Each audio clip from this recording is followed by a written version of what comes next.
Assalamualaikum warahmatullahi wabarakatuh. Rahayu Sagung Dumadi. Kembali lagi di channel Babat Nusantara. Pada kesempatan kali ini akan menceritakan Gajah Mada seri kelima, Hamukti Moksa, bagian ke-36. Berubah wajah Gajah Mada yang benar-benar kaget. Dengan siapa? Tanya Gajah Mada sangat tidak sabar. Dengan Paduka Sori, jawab Gagak Bongol. Jawaban itu membingungkan Gajah Mada. Sepengetahuannya tidak ada nama Paduka Sori dalam keluarga besar Istana Wengker. Para Sekar Kedaton anak Dyah Wiyat adalah Dyah Madu Dewi dan Dyah Sri Sudewi. Lalu siapa yang disebut Paduka Sori itu? Siapa Paduka Sori itu? Tanya Gajah Mada. Itu nama gelar yang diberikan kepada Sekar Kedaton Sri Sudewi. Gajah Enggon menegaskan. Gajah Mada pun terdiam. Berita perkawinan itu agak melegakan hatinya. Dalam waktu yang sedemikian panjang, ia dibayangi rasa bersalah karena telah memangkas cinta Prabu Hayam Wuruk kepada Dyah Pitaloka. Perkawinan itu diselenggarakan dengan amat sederhana, tanpa mengundang para raja negara bawahan. Apalagi telah ada tanda-tanda kurang baik. Beberapa raja di negara bawahan tidak hadir dalam pasewakan yang digelar. Lanjut Gajah Enggon. Gajah Mada menyimak penuturan itu dengan cermat dan seksama. Saat pasewakan agung digelar, banyak raja negara bawahan tidak datang menghadap untuk menunjukkan kesetiaan dan menyerahkan upetinya. Tanya Gajah Mada. Kanuruhan Gajah Enggon mengangguk, kemudian menjawab, itu tanda-tanda nyata mulai munculnya perpecahan. Ketidakberadaanmu sebagai Mahapati menyebabkan beberapa wilayah berani meneriakkan kemerdekaan, kembali melepaskan diri dari Majapahit. Gajah Mada ternyata tak bisa menganggap berita yang dibawa Gajah Enggon dan kawan-kawannya sebagai berita yang boleh diabaikan. Tunggu, kata Gajah Mada. Setelah aku dicopot dari jabatanku saat itu, lalu siapa yang ditunjuk menjadi penggantiku? Siapa yang menjabat sebagai Mahapati? Pradabasu dan Gajah Enggon saling pandang. Menurutmu siapa? Balas Gajah Enggon.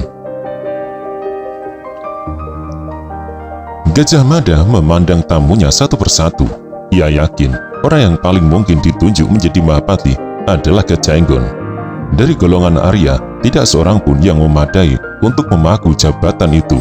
Di antara Sang Arya Pati-Pati, Sang Arya Wangsa Prana, Sang Arya Jayapati, Sang Arya Raja Parakrama, Sang Arya Suradiraja, Sang Arya Raja Dikara, Sang Arya Dewa Raja, dan Sang Arya Dira Raja, tak seorang pun yang pantas menggantikan dirinya. Orang-orang yang boleh dianggap layak mungkin dari Kementerian Katrini. Bisa saja Sang Prabu mengangkat Mahamantri Hino Dyah Iswara untuk menduduki jabatan Mahapati. Akan tetapi Prabu Hayam Wuruk dan para Pahom Narendra tidak mungkin mengangkat sosok yang akarnya dianggap lemah, juga tak mungkin mengangkat pejabat dari Kementerian Katrini lainnya. Mahapati haruslah orang yang kuat dan mengakar kukuh di keprajuritan. Hanya ada 3 sosok yang pantas untuk menggantinya. Pada urutan pertama adalah Kanuruhan Gajah Enggon, yang kedua adalah Pasangguan Gagak Bongol, dan yang ketiga adalah Tumenggung Macan Liwung. Andai kata Pradabasu masih mengabdikan diri menjadi prajurit, boleh jadi Pradabasu menjadi salah satu calon yang harus diperhitungkan. Di luar nama-nama itu, Gajah Mada tidak memiliki sosok yang pantas menggantikan dirinya. Namun siapa tahu Pahom Narendra memiliki pilihan lain. Aku mengira kau, kata Gajah Mada ditujukan kepada Gajah Enggon. Gajah Enggon ternyata menggeleng. Kau? Pertanyaan itu diarahkan kepada Gagak Bongol. Gagak Bongol tertawa. Aku? Letupnya sambil mengumbar tawa. Siapa aku ini sampai harus ditunjuk menggantikanmu? Aku Pasangguan Gagak Bongol. Jabatan dan pangkatku tak mungkin naik lagi dan mentok hanya sampai di situ. Gajah Mada memandang Pradabasu. Dipandang macam itu, Pradabasu segera mempersiapkan diri. Bukan aku, kata Pradabasu yang disambut tawa oleh Gajah Enggon dan Gagak Bongol. Gajah Mada tidak menangkap guyonan itu. Pandang matanya masih beku. Jangan-jangan macan liwung, letupnya Gajah Enggon tersenyum. Gajah Mada kemudian menduga boleh jadi macan liwung yang ditunjuk menggantikannya, apalagi pada saat-saat terakhir ia kehilangan jabatannya. Macan liwung yang semula berpangkat senopati tiba-tiba melesat jabatannya menjadi tumenggung. Dengan pengalaman yang dimilikinya, bisa jadi tumenggung macan liwung yang diangkat menjadi mahapati, apalagi jabatan dan pengalamannya cukup memadai. Jadi macan liwung, ulang Gajah Mada. Ternyata 3 tamunya tidak ada yang mengangguk. Gila, letup Gajah Mada. Lalu Hayam Wuruk mengangkat siapa? Gagak Bongol menggerakkan kedua bahunya. Jabatan itu kosong hingga sekarang, ucapnya. Ucapan Gagak Bongol itu menyebabkan Gajah Mada agak terhenyak. Untuk sementara jabatan Mahapati dikosongkan dan ditangani langsung oleh Sang Prabu. Beberapa kebijaksanaan ada kalanya diambil berdasarkan saran dari Panca Prabu atau saran dari Kementerian Katrini, ada kalanya pula dari kami. Apa yang terjadi adalah sebuah kemunduran. Berita tentang perang Bubat menyebar kemana-mana. Kisah menyedihkan yang terjadi setahun lalu itu sudah diketahui negara bawahan dari Onin di timur hingga Tumasek di barat. Berita yang mereka anggap penting bukan perang Bubatnya, tetapi pencopotanmu dari kedudukan Mahapati. Tak berkedip Gajah Mada dalam memandang ketiga tamunya. Gambaran macam itu yang terbaca ketika digelar pasewakan tahunan. Beberapa negara bawahan hanya mengirim utusan, namun beberapa raja dari Tanjung Pura dan Bali tidak mengirim utusan. Negara-negara bawahan dibanggai hanya mengirim utusan dengan jumlah peti yang menyedihkan. Tuan rumah yang gelisah berjalan mundar-mandir, namun gelisah macam apapun yang membuncah di benaknya, Gajah Mada tak punya hak apa-apa untuk berbuat apapun.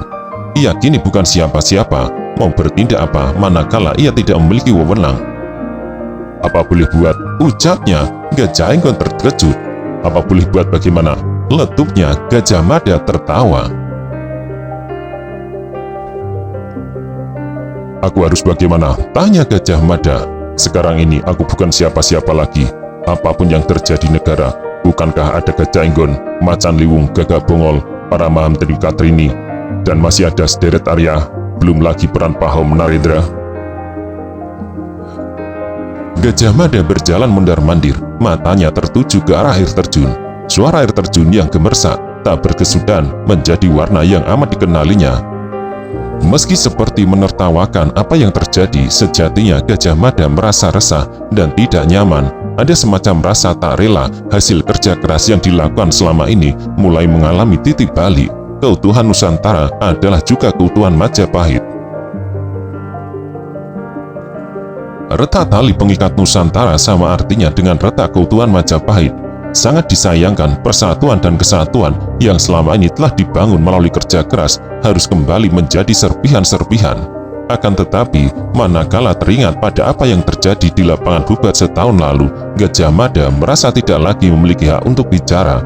Keutuhan persatuan dan kesatuan Majapahit bukan lagi urusannya, bukan lagi kewenangannya.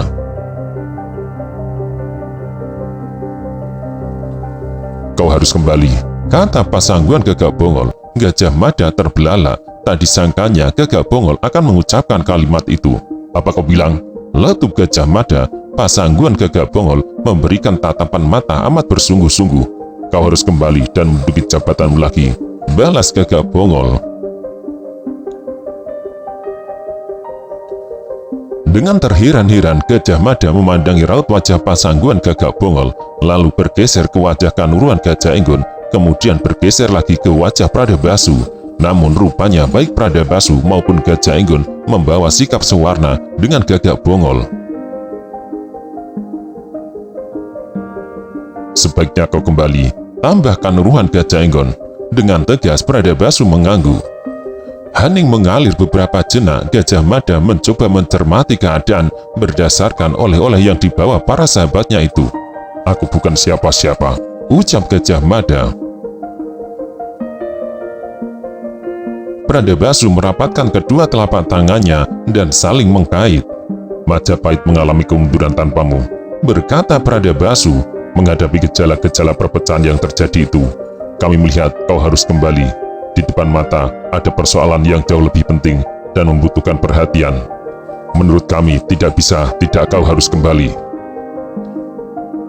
Gajah Mada terbungkam untuk beberapa saat lamanya. Dengan tangan bertopang dagu, Gajah Mada berjalan maju mundur, matanya menggerayangi punggung bukit yang mulai dibayangi kabut.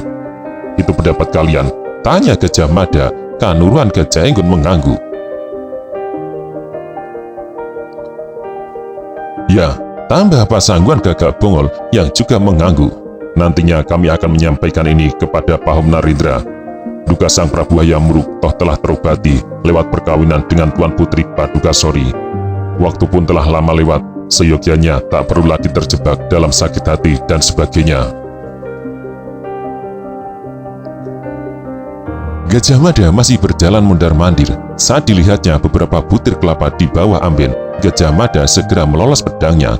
Dengan sekali ayun, kelapa muda itu telah terlubangi. Lahap Gajah Enggon menghabiskan suguhan air kelapa itu. Wedang jahe buatan Swender Prasasti justru belum disentuhnya. Pradabashu mencontoh apa yang dilakukan Gajah Mada. Ia melolos pedangnya dan dengan sekali ayun pula, pedang yang amat tajam itu telah melubangi batok kelapa muda. Dengan tak kalah lahap Pradabashu meneguk air kelapa itu hingga tanpa sisa. Hanya Pasangguan Gagak Bongol yang memilih menikmati hangatnya wedang jahe.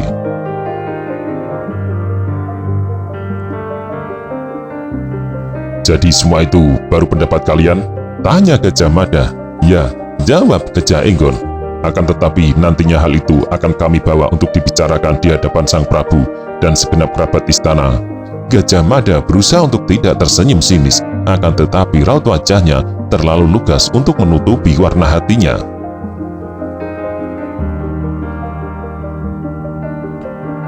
"Tidak mungkin gagasanmu itu didengar," kata Gajah Mada. "Bagi Hayam Wuruk, kecantikan Dyah Pitaloka jauh lebih penting daripada negara.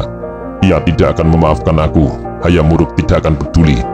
Meski kebesaran Majapahit yang dibangun bersusah payah itu cerai-berai kembali. Aku tidak menyangka cinta Hayam Wuruk terhadap gadis dari Surawisesa itu bisa membutakan matanya. Cintanya kepada perempuan itu sama besarnya dengan kebenciannya kepadaku. Percuma kalian berpendapat macam itu.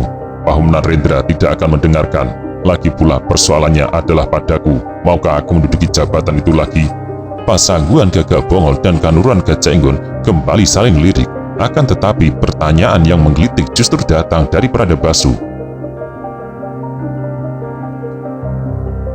"Kalau misalnya Pahom Narendra memanggilmu, apa kau tidak akan bersedia?" Pradabashu bertanya. Gajah Mada tertawa. Tak jelas apa yang menyebabkan ia tertawa. Entah tawa itu benar-benar mewakili isi hatinya atau sekedar bercanda. "Aku tidak menginginkan jabatan itu lagi," kata Gajah Mada. "Karena kau menginginkan jabatan lain?" pancing Pradabashu. "Ya," jawab Gajah Mada. "Aku ingin kekuasaan tanpa batas. Aku ingin menjadi raja.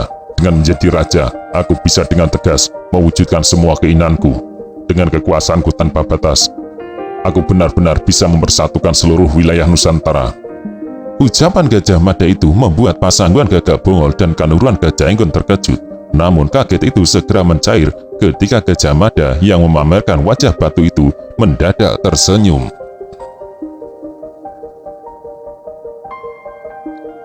"Aku bukan siapa-siapa," kata Gajah Mada. "Aku tidak pernah bermimpi menjadi raja. Bukankah menurut pendapat kalian, yang sekedar mimpi itu sudah bisa disebut sebagai tindakan makar?" Pradabashu segera mengerutkan keningnya. Pradabashu tak kuasa mencegah senyumnya. "Itu kalimatmu," kata Pradabashu. 25 tahun lalu, kau pernah mengucapkan kalimat itu." Dipancing Pradabashu, Gajah Enggon tertawa berderai. Pertemuan penuh dengan tawa itu mulai menghangatkan udara yang mendadak menuki dingin, seiring mendung yang mulai menebal di puncak Bromo. Kilat bahkan muncrat dari atas bukit menandakan hujan sebentar lagi akan turun.